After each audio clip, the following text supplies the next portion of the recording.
Vyskúšala som korejský recept z ryže a poďme sa na to teda pozrieť.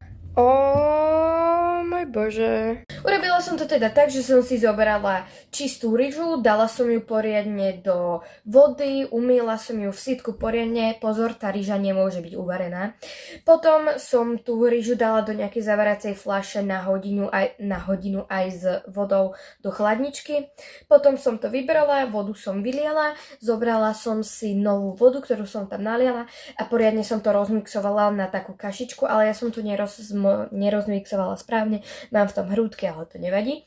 A potom som ju dala odstať tú ryžu na takých 5 hodín do chladničky a toto z toho vzniklo. A teda táto voda, ktorú tam vidíte teraz, tá voda, tak to je náš rýžový toner. Ten toner použijeme ešte predtým, ako si dáme tú rýžovú masku vôbec na seba. Ja som si sem dala pre tú servitku, lebo mám pocit, že mi to fakt bude kvapkať všade. Absolútne neviem, jak to mám robiť, ale zoberiem si trošku takto toho toneru a začnem si ho takto dávať proste do tváre, tak si ho začnem, tak si ho začnem všade dávať. Tú masku aj s tým tonerom máte používať nejaký proste každý deň, pokiaľ to fakt nebude smrdeť.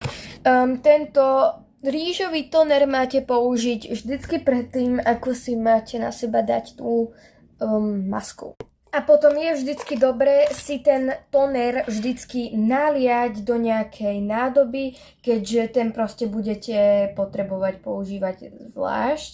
Takže najlepšie by bolo, kebyže je tá nádoba uzatvárateľná, takže kľudne stačí nejaká zavaracia fľaša. Inak ja mám z toho biele ruky, keďže je to rýža a ona farbí trochu, ale nebojte sa. Hej, no keď máte takúto vec, tak s tým si nanášajte ten toner. OK, poďme na tú masku. Ja som to fakt nerozmixovala dobre a ja mám z toho také veľké hrúdky, že to ani není maska. A až teraz vidím, že to zasa bude musieť rozmixovať, takže ozvem sa vám vtedy, keď to bude poriadne na kašu rozmixované. Dobre, už som tu po 15 minútach, už to mám lepšie rozmixované. OK, ježiš, mne to tam spadlo. Dobre. Nechám si to potom na tvári pôsobiť 15 minút, hej. OK, guys, nepýtajte sa.